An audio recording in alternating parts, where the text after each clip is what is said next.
আজকে যে আমাদের সঙ্গে এইটা হবে আমি ভাবতেও পারিনি। কি হয়েছে সেটাই তোমাদের সঙ্গে শেয়ার করব, তো সঙ্গে থাকো। প্রথমে আমরা এই যে সবাই মিলে চলে যাচ্ছি মেলাতে। এখন মেলাতে যাওয়ার পথে মামনির গেছে জুতো ছিঁড়ে, তো এখান থেকে দীপকের দোকান থেকে আমরা জুতো চেঞ্জ করে নিলাম। এবার দেখাচ্ছে আসল বিষয়, আমরা এসেছিলাম একটা মেলাতে, এসে দেখি মেলার সমস্ত দোকানপত্র বন্ধ।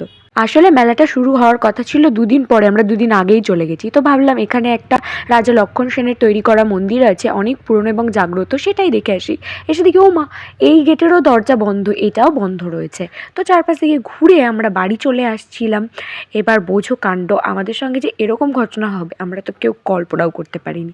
কিন্তু কি আর করা যাবে, হয়েছে যখন আমাদের তো সেটা মেনে নিতে হবে। এইবার আমরা বাড়ি চলে আসছি, আসার পথে তখন আবার মামুনির যখন জুতোটা ছিঁড়ে গেছে, সেটা আর এক মহাকাণ্ডের ব্যাপার হয়েছে। এবার মামুনির জুতো পরে মামুনি হাঁটতে পারছে না। তো দীপকের যে জুতোটা নেওয়া হয়েছে সেইটা পরেছে দিদিভাই, দিদিভাইয়ের জুতো পরেছি আমি, আর আমি যে জুতোটা পরেছিলাম সেইটা পরেছে মামুনি। বোঝো কাণ্ড। আর বাচ্চা নিয়ে কী করে ফুচকা খেতে হয়, আমার কাছ থেকে এই টেকনিকটা শেখো। আমি অনেক দাদাদের দেখেছি এইভাবে ফুচকা খেতে, ফুচকা নেবে আর টং করে মুখে দিয়ে দেবে। এবার ফুচকাটা এতটাই জঘন্য খেতে হয়েছিল কি বলবো, কিন্তু আমাদের তো কোটা পূরণ করতে হবে।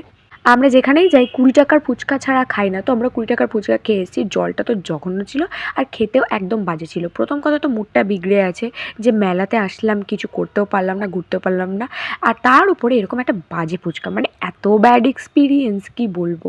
তো যাই হোক, এখন আমি যখন বাড়ি এসেছি, মামুনি তখন মামুনি ছেঁড়া জুতোটা আমাকে দিয়েছে, বলছে এইটা পরে তুই যা। বোঝো তাহলে। এবার সেই দোকান থেকেই আমরা একটু কফি আর জিলিপি খেয়ে নিয়ে বাড়ি আসলাম।